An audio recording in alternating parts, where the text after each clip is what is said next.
गुरुजन वर्ग आणि चालण्याप्रमाणे चमकणाऱ्या माझ्या विद्यार्थी मित्रांनो, सर्वांना माझा नमस्कार। माझे पूर्ण नाव लीना कार्यक्रम उपरीकर, मी इयत्ता 9वीची विद्यार्थिनी आहे।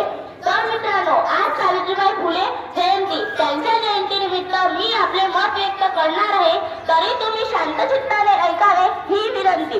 तर मित्रांनो, सावित्रीबाई फुले यांनी मुलींसाठी शाळा काढल्या, त्या स्त्री शिक्षणासाठी लढल्या। हे बोलायला खूप सोपं वाटतं, पण ऐकायला पण खूप सोपं वाटतं। पण त्या काळाच्या संबंधीचा आढावा घेतला तर मुलगी जन्माला येणं काम समजलं जायचं।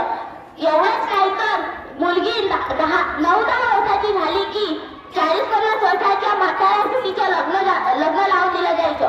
म्हातारा कधी मरेल माहित नाही, आणि म्हातारा मेल्यानंतर त्या कवडीकाच्या पोरगीला दिला लग्न म्हणजे काय हे माहित व्हायच्या, ती विधवा व्हायची। मित्रांनो, स्त्री म्हणजे काय तर स्त्री ही अबला समजली जायची। ह्या स्त्रियांना स्त्री शिक्षणाचा अधिकार नाकारण्यात आला होता। तुम्ही म्हणाल, त्या काळी स्त्रियांना स्त्री शिक्षणाचा अधिकार नाकारण्यात आला होता, याचं पण कारण आहे। कारण त्यांना माहित होतं, ह्या अबला जर सबला झाल्या तर या कर्मकांडाचा तबला वाजवल्याशिवाय राहणार नाही। अशा अदा करण्यात एक स्त्री जोत म्हणून पुढे आली, ती म्हणजे माझी सावित्रीबाई। असं म्हणतात, होती सावित्री म्हणून दिसला शिक्षणाचा प्रकार, होती सावित्री म्हणून दिसला शिक्षणाचा प्रकार, नाहीतर चुली पोटच होतं स्त्री जातीचा आकार, नाहीतर चुली पोटच होतं स्त्री जातीचा आकार। सावित्रीबाई फुले यांचा जन्म 3 जानेवारी 1831 रोजी सातारा जिल्ह्यातील नायगाव येथील खंडोजी नेवासे पाटील व लक्ष्मीबाई यांच्या पोटी झाला।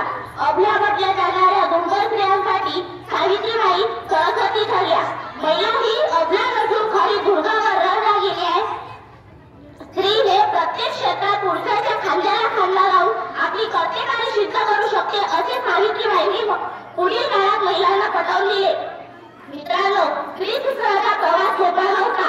त्या काळी स्त्रियांना शिक्षण घेण्याचा अधिकार नव्हता।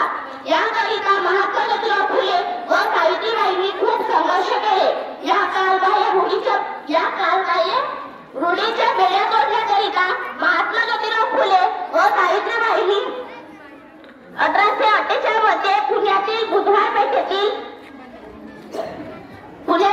पेठेतील भिडे वाड्यात मुलींची पहिली शाळा सुरू केली।